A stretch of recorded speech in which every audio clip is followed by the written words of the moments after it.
Welcome to Lecture 35. Well, today we're back on Earth. Last time we were concerned with the question of extraterrestrial life. And we ended our investigation with sensational claims about life on Mars that came out of the late 19th century. By the end of the century, telescopes had improved to the point where distinct features on Mars could in fact be detected. Telescopes could focus light from distant objects better than ever before. So a host of new problems emerged for scientists in the latter half of the 19th century. Today, we want to take a look at the understanding of light. I haven't said a great deal about it yet in this series, so we need to catch up with it. So far, there have been just a few brief allusions to light. For example, I mentioned it was one of the imponderable substances that William Herschel and Johann Ritter experimented with in the 18th century and early 19th as they explored the two ends of the visible spectrum of colored light. But we haven't really focused on light yet. And it's such a fundamental subject of natural science. We rely so much on the senses, and the sense of sight is surely the most privileged sense in natural science. Now, I've postponed our consideration of light until this point for a reason, and that's because of how important the investigation of light turned out to be late in the 19th century. As we'll see, scientists then were engaged in a very real way in catching up with light in their own sense. I certainly don't mean to imply that light hadn't been central to the concerns of natural philosophers earlier than that. Of course not. In fact, let me follow the procedure we've used so often in these lectures and review some background to the main subject of our considerations today. Like most of the issues we've taken up, this question of what light itself was and how it moved had been the subject of inquiry since antiquity. Think about it for a moment. How would you describe what light is to a child? Not an easy task. We know it moves extremely fast. Turn on a switch and the dark room is immediately filled with light. In fact, that question, how fast light moves, was particularly intriguing to natural philosophers. Some thought that light moved infinitely fast. But then in the 17th century, a Danish astronomer named Olaus Rømer demonstrated that light from Jupiter took a finite time to reach the Earth. I'm not going to go into how he reasoned it, but his conclusion showed that the speed of light was not infinite, as some had assumed. But what was light? That was a harder question. Our old friend René Descartes, he keeps coming up, explained light as pulses or waves in a medium that existed between an object and the eye. Naturally, this great mechanical philosopher understood the pulses to be propagated by mechanical means. When Newton came to the subject, he felt that Descartes' pulse theory of light couldn't account for a newly discovered property, polarization. Here's why. You know what polarized light is. When you use your sunglasses, if you turn them 90 degrees, the light is blocked. So only certain rays of light are allowed through when you wear them. Newton's question was, why was polarized light completely blocked by merely rotating the polarizing substance through which pulses passed? Why would rotating the substance prevent the pulses from propagating? But if, on the other hand, light consisted of rectangular particles, then you could give a better account of polarization. You could, for example, associate different properties of light exhibited with the different sides of the particles. And to explain polarization, Newton said it was a matter of aligning the particles. That made it understandable why rotating the polarizing substance wouldn't let the light through anymore. The particles weren't lined up right. But there were other circumstances in which seeing light as pulses still had advantages, so it wasn't something about which natural philosophers were in full agreement. Even by the beginning of the 19th century, there wasn't yet a consensus about the best explanation of what light was. That changed with the establishment of a new wave theory. And that's our agenda today, the establishment of the wave theory of light. To do that, we'll start first with the work of the English physician Thomas Young in 1801 and learn how he confirmed that light was a wave. Then we'll follow some groundbreaking work at mid-century that was done by James Maxwell that linked light, electricity, and magnetism. Finally, we'll close by seeing how Maxwell's achievement raised a number of problems that were portents of revolutionary changes to come. So let's turn to the early years of the 19th century when the wave theory of light received new backing. It came about, as I indicated, because of the work of Thomas Young. Young was a remarkable man. He had interests and abilities that carried him well beyond the medicine he studied for his degree. For example, Young was well educated in languages, including some ancient languages of the Near East. He became involved in the story of the Rosetta Stone, a basalt slab that was found in July of 1799 in a small Egyptian village by Napoleon's soldiers during his Egyptian campaign. Young played a key role in the eventual deciphering of the ancient Egyptian writing known as hieroglyphics. As a physician, Young was curious about the connection between the body and sensation, in particular between the eye and its parts and the perception of light and color.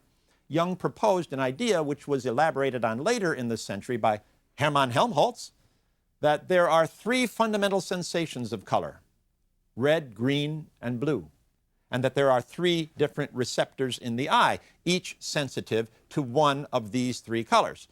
When these receptors are stimulated in various combinations, we see all the different colors that make up our vision. So you can see that Young was a man of considerable curiosity and talent. And it paid off, too. As a result of his work, he became associated with a couple of British institutions where he could continue experimenting. Didn't hurt that his father, Quaker banker, left him a tidy sum of money around the turn of the century.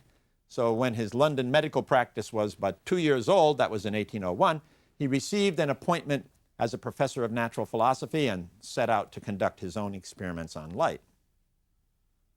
Young set up an experiment from which he concluded that light was made of waves. But they were not the kind of pulses Descartes had envisioned. Let me explain. What Young did was to pass a beam of light through two holes to see what emerged. He placed a screen on the other side of the holes so that he could study what happened to the emerging light. What he saw was a pattern of bright and dark regions.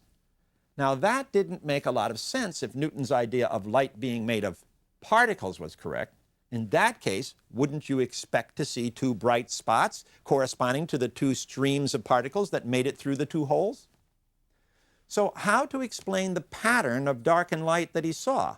Well, Young proposed that light consisted of waves, but he said they weren't the kind of mechanical pulses of compression that Descartes had referred to. In Descartes' model, the pulses that transmitted light moved in the same direction as the light. You can think of Descartes' idea by imagining how a blind person or how blind people feel their way forward. They use a stick to feel for themselves. In that case, when the stick encounters an object, it sets up vibrations that are passed along through the stick to the person. So in this case, the pulses set up in the stick travel through the stick in the same direction as the signal itself goes. Now, Young imagined something different from that. He envisioned that there was an imponderable ethereal medium. Where have we met that idea before? We've met it in our investigations of heat, electricity, chemistry, all from around this time. And I must tell you, we'll hear of it again after Young, later in the middle of the 19th century. Anyway, Young envisioned that there was an imponderable ethereal medium and that light moved as waves through this ethereal medium that existed between an object and the eye. But here was the difference from Descartes' idea. Young's waves moved through the ether somewhat like waves move through water. You've watched waves of water. The waves move horizontally across the surface of the water, but the water itself only moves up and down. If you had an object floating on the surface of the water, it will rise and fall as the wave passes, but it doesn't travel with the direction of the wave. So Young concluded that light consisted of waves that moved the ether perpendicular to the direction of the light. And this gave him a way to explain the patterns of light and dark that he observed after light passed through two holes in his experiment. The bright regions of the pattern, he said, were the places where the crests of the waves emerging from the two slits coincided. They reinforced one another. And the dark regions were the places where the crest of one wave coincided with the trough of the other. In that case, the waves canceled each other. And Young also figured out a way to use his waves to explain polarization as well. Well, these were interesting results indeed. But was Young's idea only good for explaining the case of light coming through two slits? In fact, during the second decade of the century, his theory received new support. A French savant named Augustin Fresnel did what the French were noted for. He provided a mathematical treatment of Young's waves that was very suggestive. Light, as you know, bends around corners. You've seen that when light from one room comes through a door into another one, bends around the edge a little. Well, Fresnel's mathematical analysis of this phenomenon predicted that if you put a small disk in the path of a beam of light, the light would bend around the edges of the disk and converge toward the center to produce a bright spot in the middle of the shadowed region. And when the experiment was done in 1818, that's exactly what was observed. So Young's understanding of light as a wave continued to gain ground. In fact, light would be regarded as waves in the ether for the remainder of the century. But it was in the middle of the century when something unexpected happened concerning light. And it involved one of those Scotsmen we met in lecture 22 when we were discussing the kinetic theory of gases. I'm talking about James Clerk Maxwell. Maxwell discovered something new about light when he wasn't even trying to. He wasn't working on light. But an unexpected result popped up. What was he working on? He was trying to decipher why electricity and magnetism were related as Ørsted, Ampere, and Faraday had found them to be. They had all uncovered different aspects of the way electricity and magnetism interacted, even to the extent that people had started to build electric generators and motors.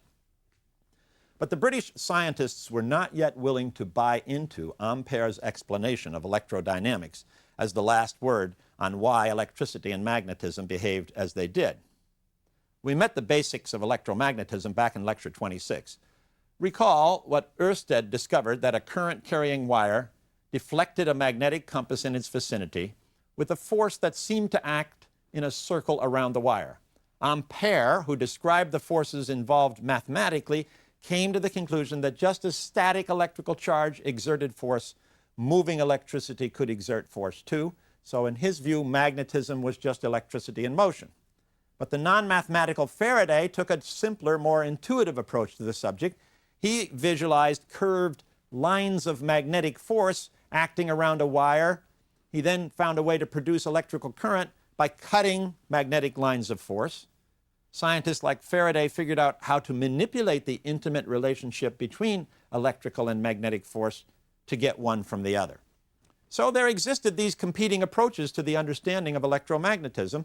And we should also mention as well Ørsted's own grand philosophical explanation of it based on the unity of nature's forces. At mid-century, there was no consensus yet that scientists had come to agreement about why the relationship between electricity and magnetism existed. Then in 1860, Maxwell approached the question by trying to conceive of a mechanical model that related electrical and magnetic force.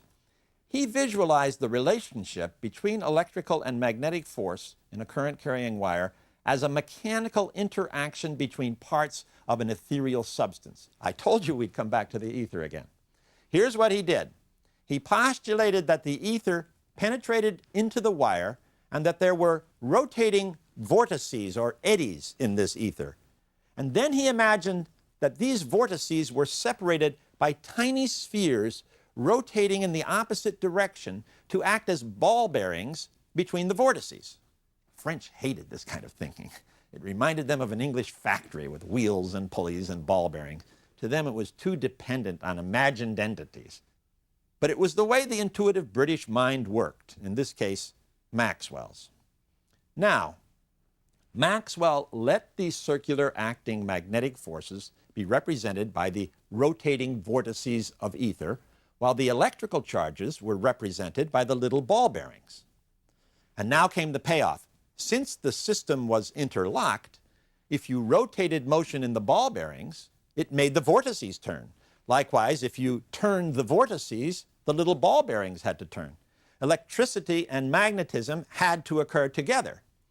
So in this way, he was able to come up with a visualization of how electrical force in a wire produced magnetic force and vice versa. But Maxwell wasn't through. He now generalized his result. How? By suggesting that the ether was everywhere. It was present in the wire, yes, but it was not confined only to the wire.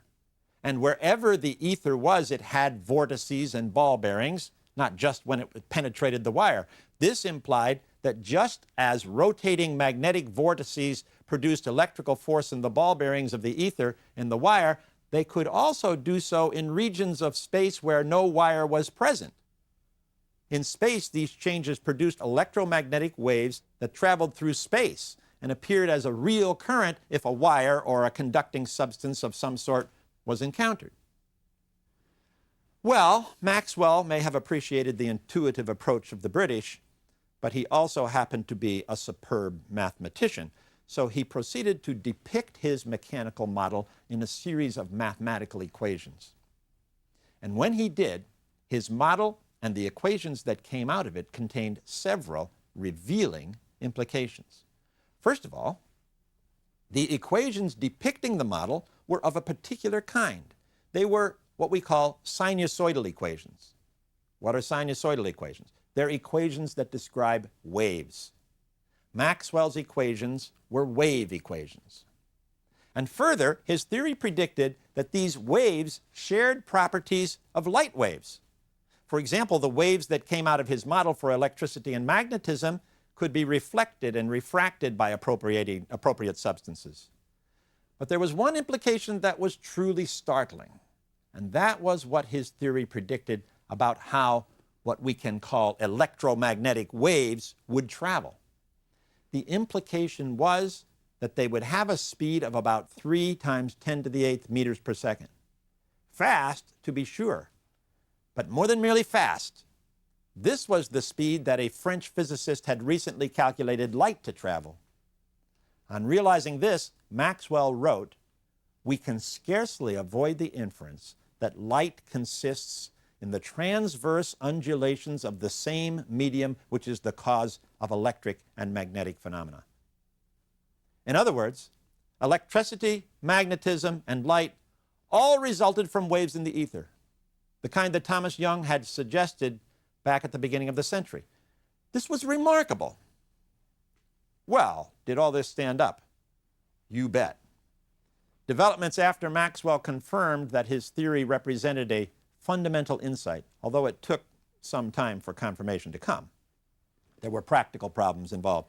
For example, one thing you might want to try right away is to produce electromagnetic waves in a wire at a frequency equal to, say, colored light. Then you could see if that color of light was produced.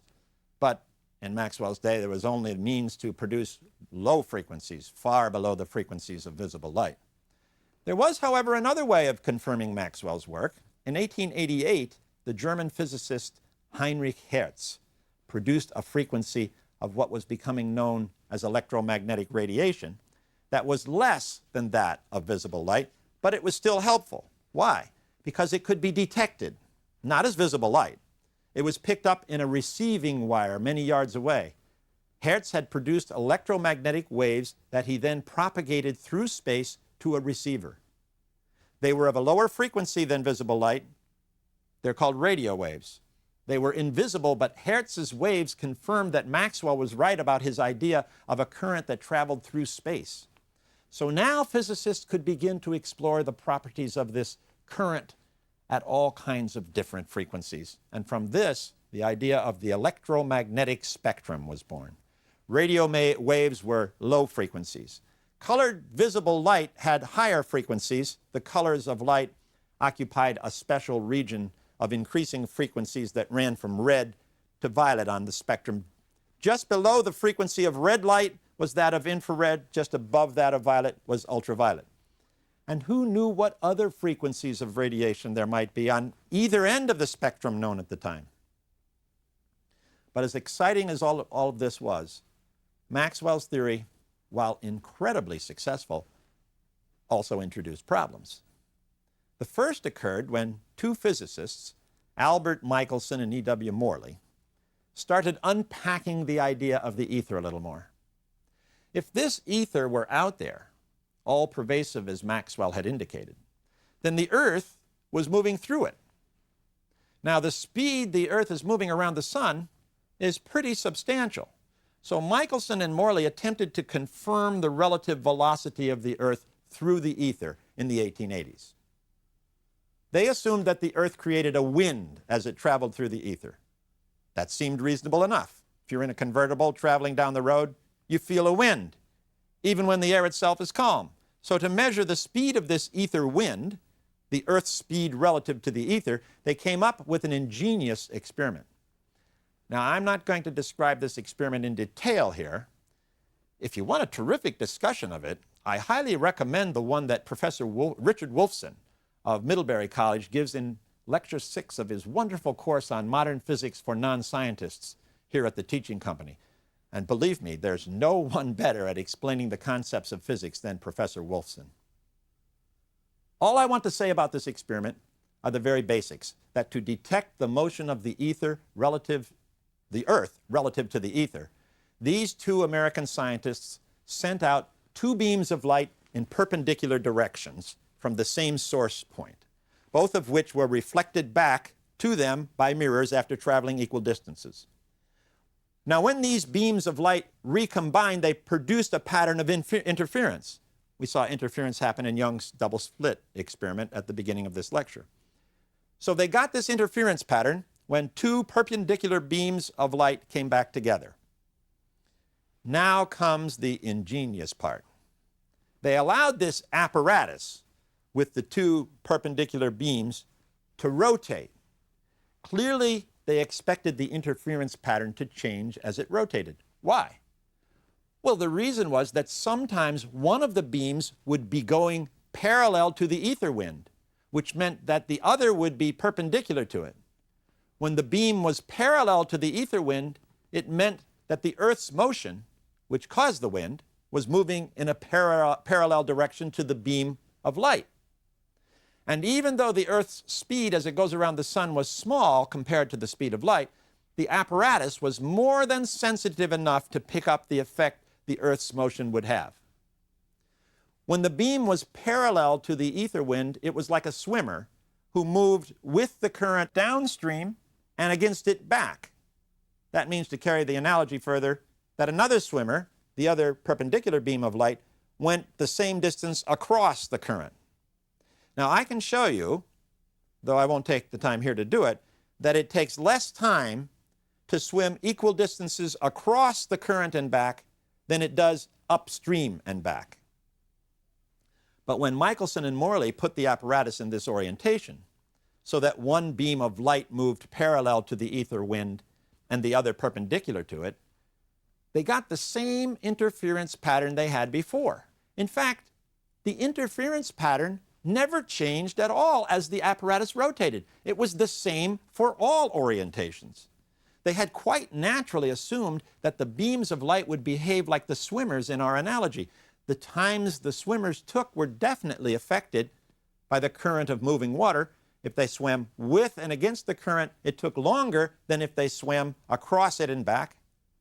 So they clearly expected to see the interference pattern change, but it didn't matter. The pattern didn't change at all, which meant that the times were the same regardless whether you went with and against the wind or across it, or at any angle with respect to it. The original interference pattern always stayed the same. What was going on here? How could this be? There was nothing wrong with the logic of the experiment. Aha, maybe the Earth is not moving through the ether. That would explain it. But how could that be? Well, it could be if the ether were being dragged along with the Earth. So as far as the ether was concerned, the Earth was at rest in it. In this case, there would be no wind effect, and we shouldn't expect a change in the interference pattern in the experiment. But that was not a very likely thing, that the Earth dragged ether with it on its journey around the sun. In fact, there were other technical arguments that dismissed this suggestion of ether drag as inconsistent. So, scientists were left with a real paradox. The ether was neither stable nor moving with respect to the Earth. How could that be? There were other suggestions offered. Maybe objects contracted in the direction of their motion through the ether. What? You mean actually shrink? Yes, that would also shrink the distance the light that was going parallel to the ether wind traveled, so that it would take the same time as the beam going across the wind. It would work, but really? Do we have to go to such extremes? The bottom line was, physicists were bewildered by the result of the Michelson-Morley experiment. They just didn't understand what was going on. And this wasn't the only problem with the ether. In spite of Maxwell's amazing achievement, the ether itself was full of mysteries. It had properties that were hard to believe. For example, we know that light, waves in the ether, can be blocked by matter. You can keep light out of your room by getting the right kind of window shades. But electricity and magnetism, also waves in the ether, penetrated wires and other conducting matter. If light was electromagnetic radiation, why couldn't it pass through conductors like electricity did? And further, when you worked out the properties the ether had to possess to be capable of doing everything it was observed to do, it turned out that the elasticity of the ether had to be greater than that of steel. How could we understand this imponderable substance to have an elasticity greater than that of steel?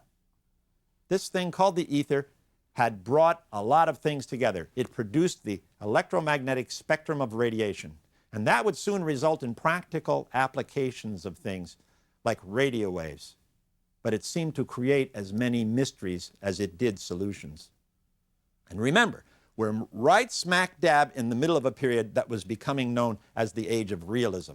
The decades after the failure of the revolutions of 1848 had produced a reaction against idealistic visions and romanticism. I mentioned back in lecture 31, when we were talking about scientific materialism, how the spirit of realism had been evident in various aspects of the culture, in the power politics of Bismarck and others, in the new tactics Marx adopted in the nation communist movement, and in the literature and art of the era.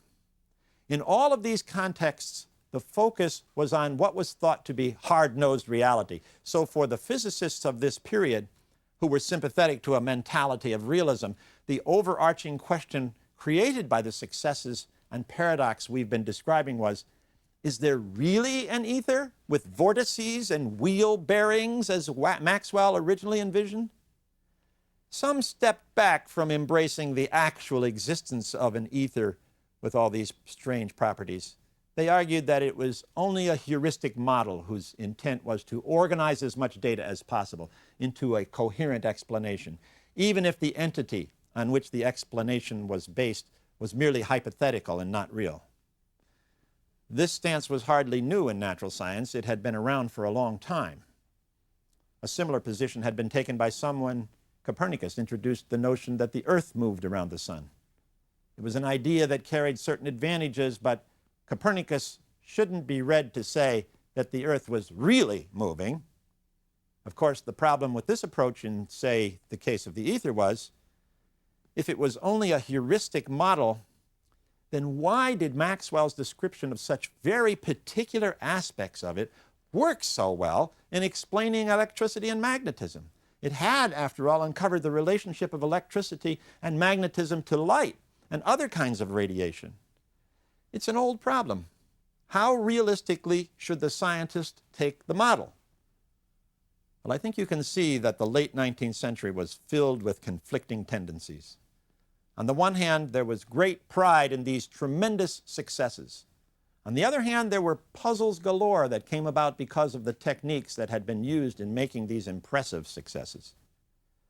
But I must say that as the century concluded, the problems that had been mounting up were overlooked in favor of the incredible advances that had been made. I think the attitude was, we'll figure this out. We must be doing something right. Look at what we've accomplished. Don't get too concerned about these paradoxes. Well, next time in our final lecture, we'll review these problems and assess the state of physical science at the dawn of the 20th century.